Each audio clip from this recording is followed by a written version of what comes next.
वंश, मेरे इस चैनल में आप सभी का स्वागत है। और आज का ये वीडियो बड़ी दुखद स्थिति में बनाना पड़ रहा है क्योंकि हमारे वृंदावन में, जैसा कि आप लोग जान रहे हैं, न्यूज़ चैनलों पे काफ़ी तेज़ी से चल रहा है कि एक बहुत ही बड़ा हादसा हो गया है, जो कि केसरी घाट पे पीपा के पुल के नीचे लगभग 35 लोगों की अचानक डूबने से जो स्थिति हुई है, जिसमें कि बताया जा रहा है सूत्रों के हिसाब से कि 9 से 10 लोगों की मौत हो चुकी है और बाकी जो भर्ती भी हैं वो भी काफ़ी बुरी हालत में है। तो ये स्थिति इतनी भयावह है कि इसके बारे में कहना और सोचना भी अपने आप में बड़ी स्थिति है, क्योंकि ब्रज जैसे एक पौराणिक और भगवान की नगरी में एक ऐसा वाक़या किसी के साथ हो जाए, पूरा का पूरा परिवार ख़त्म हो जाए, तो ये सुनने और देखने में काफ़ी विचित्र लगता है।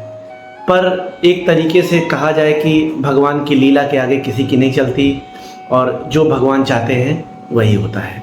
तो शायद अब उनके जीवन में इतनी ही सांसें लेनी बाकी थी, तो हम सभी लोग मिलकर उन लोगों को श्रद्धांजलि दें और भगवान से प्रार्थना करें कि राधा नाम लेते लेते उनका प्राण छूटा है, तो भगवान उनको निकुंज लीला में, वैकुंठ लीला में, जहाँ जहाँ जिसका जैसा आशय होगा, जिसकी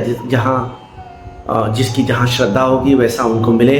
तो हम ब्रजवासियों से सबसे यही कहते हैं कि उनके लिए प्रार्थना करें, जिससे कि उनका आगे अगर उनका जन्म भी हो तो उनका जन्म एक सर्वश्रेष्ठ जगह पे हो, जिससे कि वैसे तो आप सभी जानते ही हैं कि यमुना जी और वृंदावन में शरीर छोड़ना ही अपने आप में एक बहुत अद्भुत लीला है, जो कि बड़े पुण्यों के बाद ऐसा भाग्य मिलता है। पर क्योंकि लोक दृष्टि और अगर सांसारिक दृष्टि से देखा जाए तो उन्होंने शरीर छोड़ा, वो भी बड़ी दुखद तरीके से, क्योंकि डूबकर मौत होना एक तरीके से काल मृत्यु में आता है। तो हाँ, ये कहा जा सकता है कि चीज़ें दुखद हैं और ऐसा नहीं होना चाहिए था। जिसमें देखा जाए तो गलती की लीला से देखा जाए तो जो वहाँ नाविक था उसको भी पीपा के आसपास नहीं ले जाना चाहिए था, क्योंकि ज़्यादातर वो जगहें काफ़ी सेंसिटिव और गहरी होती हैं। तो ऐसी गहरी जगहों पे नाव लेके नहीं जाना चाहिए और इतना ओवरलोड तरीके से नाव नहीं चलानी चाहिए थी। लगभग बताया जा रहा है कि 35 लोग से ज़्यादा उस नाव में थे।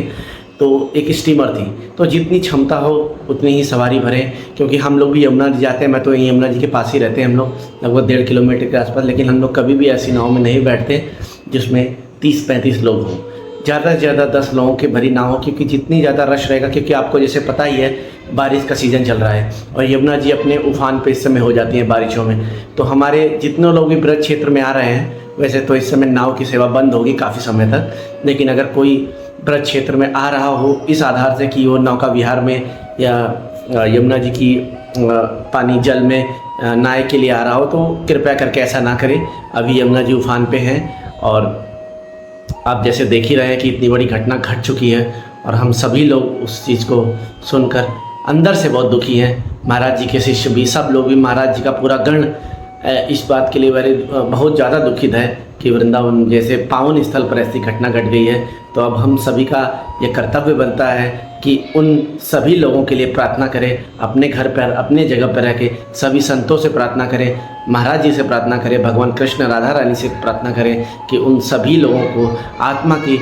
शांति प्रदान करें और उनके परिवार को ये सहानुभूति और एक उन सभी को एक शक्ति प्रदान करें, जिससे वो दुख से लड़ सकें और आगे जाके वो समझ सकें कि आखिर क्या हुआ। क्योंकि आप जानते ही हैं, घटना चाहे ब्रज में हुई हो या कहीं भी हुई हो, परिवार या समाज पहले इस चीज़ को देखता है कि इंसान की मृत्यु हुई है। वो धाम के संयोग से नहीं देखता, वो सांसारिक संयोग से ही देखता है कि उनकी मृत्यु हो गई, उसमें धाम की ही गलती है। पर कृपया करके धाम को ना कोसें और इसको एक तरीके से भगवान की लीला, भगवान की माया ही समझें कि उतना दिन ही उनको लिखा था आना और उनकी लीला समाप्त हुई। अब आगे की उनकी लीला भगवान तय करेंगे, राधा रानी तय करेंगी। तो कृपया करके घटना बहुत दुखद है, इसमें हम सभी को, इसमें दो राय नहीं है कि हम सभी को मिल के उन सभी परिवारजनों का, सारे पंजाब के लोगों का और जितने भी लोगों की मृत्यु हुई है उन सभी लोगों के का साथ दें और ध्यान रखें कि अपना बचाव स्वयं करें। आपकी सुरक्षा कोई और करने नहीं आएगा, चाहे आप धाम में हो, चाहे आप कहीं भी हो। तो पहले खुद ही अलर्ट रहें और प्रशासन, पुलिस, ये सब बाद में आते हैं। पहले आपको अपनी सुरक्षा खुद ही करनी पड़ती है। तो इसी खेद मन से, इसी दुखी मन से मैं इस वीडियो को विराम देना चाहता हूँ।